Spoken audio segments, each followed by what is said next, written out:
Welcome back दोस्तों, फिर से एक बार स्वागत है आप सभी का मेरे यूट्यूब चैनल पे। और आज मैं आपके लिए लेकर आया हूँ साउथ की कुछ ऐसी interesting suspense thriller murder investigation वाली मूवीज जो कि पूरी तरह से हिंदी में अवेलेबल है, तो आपको कहीं और जाने की जरूरत नहीं है। ये सारी मूवीज आपको कहाँ देखने मिलेगी इसके बारे में मैंने वीडियो में पूरी तरह से बता दिया है। बस आपको वहां पे जाना है और मूवी को सर्च करना है और उस बेहतरीन मूवी को देखना है। इन सारी मूवीज की कहानी में आपको सस्पेंस देखने मिलेगा, थ्रिल देखने मिलेगा, क्राइम देखने मिलेगा, इन्वेस्टिगेशन देखने मिलेगा और उसी के साथ साथ जो वो मर्डर इन्वेस्टिगेशन भी देखने मिलेगा। अगर आप साउथ के सस्पेंस थ्रिलर और मर्डर मिस्ट्री इन्वेस्टिगेशन के फैन हो तो आप जो वो इन फिल्मों को जाकर एक बार देख सकते हो। तो चलिए ज्यादा बकचोदी ना करते हुए बात करते हैं साउथ के top 8 suspense thriller murder mystery investigation वाली मूवीज। तो नंबर 8 पे आते हैं हत्या। ये फिल्म 2025 में रिलीज हुई थी और इस फिल्म को IMDb की ओर से 7.5 की रेटिंग मिली है।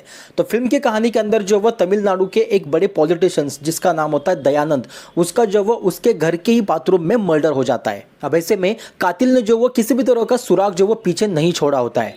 अब यहाँ पे पुलिस वालों के सामने सबसे बड़ा टास्क ये आता है कि किसी भी तरह का सबूत जो वो कातिल ने पीछे नहीं छोड़ा है, तो ऐसे में उसे कैसे पकड़े। अब ऐसे में ये केस जो वो IPS सुधा के हाथ में जाता है जो कि एक बहुत ही काबिल पुलिस ऑफिसर होती है। अब यहाँ पे किसी भी तरह का सबूत ना होने के बावजूद भी वो सही कातिल तक कैसे पहुंचती है और कैसे जो वो इन्वेस्टिगेशन करती है, ये जानने के लिए दोस्तों आपको फिल्म देखनी होगी। ये फिल्म जो वो पूरी तरह से सस्पेंस से भरी हुई है। अगर आपको सस्पेंस फिल्म देखना पसंद है तो आप इस फिल्म को जाकर एक बार देख सकते हैं। ये फिल्म आपको प्राइम वीडियो पे हिंदी में अवेलेबल है। नंबर 7 पे आती है ब्लिंक। ये फिल्म 2024 में रिलीज हुई थी और इस फिल्म को IMDb की ओर से 7 की रेटिंग मिली है। दोस्तों इस फिल्म की कहानी साईफाई के ऊपर बेस्ड है। फिल्म की कहानी के अंदर अपूर्वा नाम के एक लड़के को दिखाया जाता है जो अपनी माँ से दूर हैदराबाद में जॉब ढूंढने के लिए जाता है, लेकिन उसे जॉब नहीं मिलता तो वो एक थिएटर में जाकर काम करने लगता है। अब यहाँ पे अपूर्वा के पास एक ऐसी एबिलिटी होती है, एक ऐसी ताकत होती है कि वो वक्त को रोक सकता है।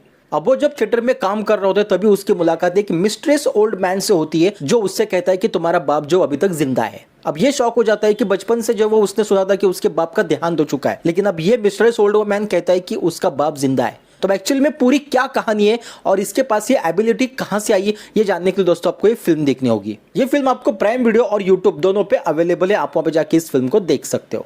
नंबर 6 पे आती है गामी। ये फिल्म 2024 में रिलीज हुई थी और इस फिल्म को IMDb की ओर से 6.4 की रेटिंग मिली है। दोस्तों इस फिल्म की कहानी एक एडवेंचर कहानी है और इस फिल्म की कहानी के अंदर 3 कहानियां जो वो एक साथ चल रही है जो आखिर में यानी कि क्लाइमैक्स में जाकर एक हो जाती है।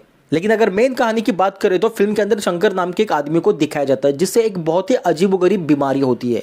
अगर कोई शख्स अगर उसके कांटेक्ट में आए या फिर ये किसी के नजदीक गए तो इसके बॉडी के अंदर एक ऐसा रिएक्शन शुरू हो जाता है जिससे कि इसको बहुत ज्यादा तकलीफ होने लगती है। अब अपने इसी बीमारी का इलाज ढूंढने के लिए वो एक एडवेंचर मिशन पे निकल पड़ता है जो कि स्क्रीन पे देखने के लिए तो बहुत ही खतरनाक लगता है। अब ऐसे में वो एडवेंचर मिशन क्या है और वो वहां तक पहुंच पाता है या नहीं, या फिर खुद का इलाज कर पाता है या नहीं, यही पूरी फिल्म की कहानी है। दोस्तों इस फिल्म की कहानी के अंदर आपको सस्पेंस के साथ साथ जो वो एडवेंचर का पार्ट भी देखने मिलेगा। बेहतरीन फिल्म है, एक बार जाकर देख सकते हैं। ये फिल्म आपको ZEE5 पे अवेलेबल है। नंबर 5 पे आते हैं रक्तचित्रम। ये फिल्म 2025 में रिलीज हुई थी और इस फिल्म को IMDb की ओर से 7.8 की रेटिंग मिली है। दोस्तों अगर आपको सस्पेंस थ्रिलर और मर्डर मिस्ट्री वाली फिल्म देखना पसंद है तो ये फिल्म को जो आप एक बार जाकर जरूर देखिए। ये फिल्म मैं आपको पर्सनली रेकमेंड कर रहा हूं। फिल्म की कहानी जो वो बहुत ही जबरदस्त है। फिल्म की कहानी शुरू होती है विवेक नाम के एक पुलिस ऑफिसर से जो कि अपना ट्रांसफर करके एक जगह आ जाता है। अब जिस दिन उसका ज्वाइनिंग होता है उसी दिन जो वो उसे एक लाइव मैसेज जो वो रिसीव होता है जहां पे एक आदमी ने लाइव आकर खुद की जान ली होती है। लेकिन जान लेने से पहले वो लाइव में कुछ ऐसे खुलासे करता है जो उसने 40 साल पहले एक बहुत ही बड़ा कांड किया होता है, एक मर्डर किया होता है। उस मर्डर के बारे में इस लाइव में वो बता देता है और उसने उस बॉडी को जो वो कहां दफनाया उसके बारे में भी पुलिस वालों को बता देता है। अब ऐसे में पुलिस वाले जब उस जगह जाते हैं और वहां पे खुदाई करते हैं तो उन्हें वहां पे कंकाल मिलता है। लेकिन फिल्म की कहानी यहीं पे खत्म नहीं होती है। जैसे ही कंकाल मिलता है उसके बाद जो वो फिल्म के अंदर एक एक जो वो मर्डर होना शुरू हो जाते हैं। अब एक्चुअल में जिसने 40 साल पहले मर्डर किया था उसने तो खुदकुशी कर ली, लेकिन अब दूसरे मर्डर जो वो कौन कर रहा है। अब उस आदमी लाइव में जो कुछ बातें बताई थी वो बातें भी आगे जाके सारी सच हो रही थी।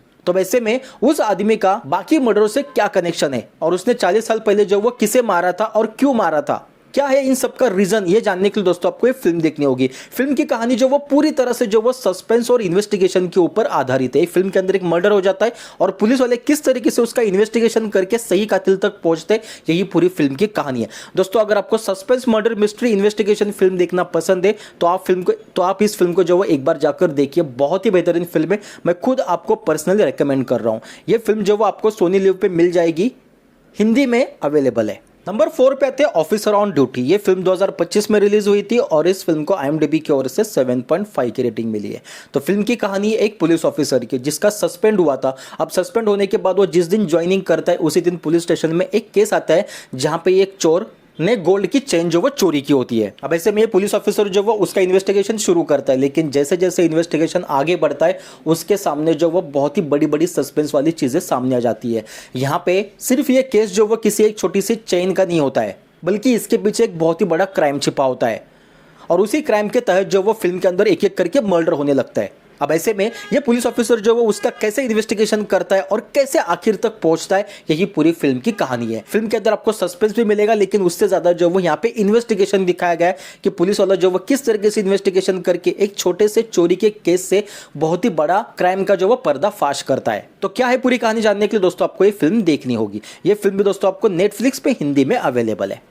नंबर 3 पे आते हैं निंदा। ये फिल्म 2024 में रिलीज हुई थी और इस फिल्म को IMDb की ओर से 7.9 की रेटिंग मिली है। तो दोस्तों फिल्म की कहानी शुरू होते है कंदरकोटा एक गांव से, जहां पे एक रहस्यमय तरीके से एक लड़की की लाश मिलती है, एक बॉडी मिलती है। अब ऐसे में पुलिस वाले जो वो इन्वेस्टिगेशन शुरू करते हैं और पुलिस वाले 6 सस्पेक्ट लोगों को जो वो अरेस्ट करते हैं जिनके ऊपर इन लड़की के मर्डर का आरोप होता है। अब यहीं से शुरू होती है फिल्म की असली कहानी। जिन 6 लोगों को पुलिस वालों ने जो अरेस्ट किया होता है वो अचानक से उनका कोई किडनैप कर लेता है। अब यहाँ पे पुलिस वालों के सामने जो सबसे बड़ा सवाल ये आ जाता है कि इन लोगों को एक्चुअल में किसने किडनैप किया है। और पुलिस वाले ये इन्वेस्टिगेशन जैसे जैसे आगे बढ़ता है वैसे वैसे इस फिल्म के अंदर जो वो एक एक सस्पेंसफुल चीजें जो वो बाहर आनी शुरू हो जाती है। तो वैसे में फिल्म की कहानी में ऐसा कौन सा इन्वेस्टिगेशन दिखाया गया जिससे सही कातिल तक पुलिस वाले पहुंचते हैं, ये जानने के लिए दोस्तों आपको ये फिल्म देखनी होगी। बेहतरीन फिल्म है। फिल्म के अंदर आपको सस्पेंस और इन्वेस्टिगेशन दोनों देखने मिलेगा। नंबर 2 पे आते हैं रुद्र गरुड़ पुराण। ये फिल्म 2025 में रिलीज हुई है और इस फिल्म को IMDb की ओर से 9.2 की रेटिंग मिली है। दोस्तों इस फिल्म की कहानी जो वो एक हॉरर सस्पेंस के ऊपर बेस्ड है। फिल्म की कहानी के अंदर जो वो 17 साल पहले एक बस एक्सीडेंट को दिखाया जाता है। इसके एक्सीडेंट के बाद जो वो किसी की जान नहीं बचती। अब वही केस जो वो 17 साल बाद जो वो दोबारा से खुल चुका है और ये 17 साल बाद दोबारा खुलने का रीजन ये है कि कुछ लोगों का मानना है कि वही बस 17 साल बाद उन्होंने जो वो उसी हाईवे पे देख ली है। अब लोगों के इस दावे की वजह से पुलिस वाले जो वो इस बस का इन्वेस्टिगेशन शुरू करते हैं, जहां पे एक पुलिस वाला इस बस का इन्वेस्टिगेशन जो वो खुफिया तरीके से शुरू करता है और सच में उसे ये बस जो वो उसी हाईवे पे नजर आती है जो कि 17 साल पहले जिसका एक्सीडेंट हुआ था। अब एक्चुअल में क्या कहानी है इस बस की और ये बस वही बस है या फिर कोई भूतिया कहानी है, ये जानने के लिए दोस्तों आपको ये फिल्म देखनी होगी। बहुत ही बेहतरीन फिल्म है। ये फिल्म आपको प्राइम वीडियो पे हिंदी में अवेलेबल है। अब नंबर 1 पे आते हैं 105 मिनट्स। ये फिल्म 2024 में रिलीज हुई थी और इस फिल्म को IMDb की ओर से 4.1 की रेटिंग मिली है। दोस्तों इस फिल्म की कहानी भी एक हॉरर और सस्पेंस के ऊपर बेस्ड है। फिल्म की कहानी में एक लड़की को दिखाया जाता है जो शॉपिंग करके जो वो अपने घर लौट रही थी, लेकिन घर लौटते लौटते उसको रात हो जाती है। अब ये रात पूरी घनी अंधेरी और उसके साथ ऊपर बारिश, लेकिन जब वो घर के अंदर पहुंचती है तब वो अकेली नहीं होती है। घर के अंदर ऐसी कोई चीज होती है जो घर के हर कोने से उसको आवाज दे रही होती है। घर के दरवाजे जो वो अपने आप बंद हो रहे थे। अब ऐसे में ये लड़की जो वो उस घर के अंदर कैसे सरवाइव करती है, कैसे खुद को बचाती है इन सब चीजों से, इन सारी अजीबोगरीब घटनाओं से खुद को कैसे बचाती है, ये जानने के लिए दोस्तों आपको ये फिल्म देखनी होगी। ये फिल्म दोस्तों आपको Amazon पे हिंदी में अवेलेबल है, आप वहां पे जाके इसे देख सकते हैं। तो दोस्तों ये थी साउथ की कुछ ऐसी top 8 suspense thriller murder mystery investigation वाली फिल्में जो कि आपको एक बार जाकर जरूर देखनी चाहिए। ये सारी फिल्में आपको कहां देखने मिलेगी इसके बारे में मैंने वीडियो में बता दिया, तो आप वहां पे जाके इन फिल्मों को देख सकते हैं। इसमें से कौन सी फिल्म जो आपको फेवरेट है आप हमें कमेंट करके जरूर बताइए और अगर कुछ आपका क्वेश्चन है तो आप मुझे जो इंस्टाग्राम पे DM कर सकते हैं। तो चलिए दोस्तों मिलते हैं एक नए वीडियो के साथ, तब तक के लिए धन्यवाद। जय हिंद, जय भारत।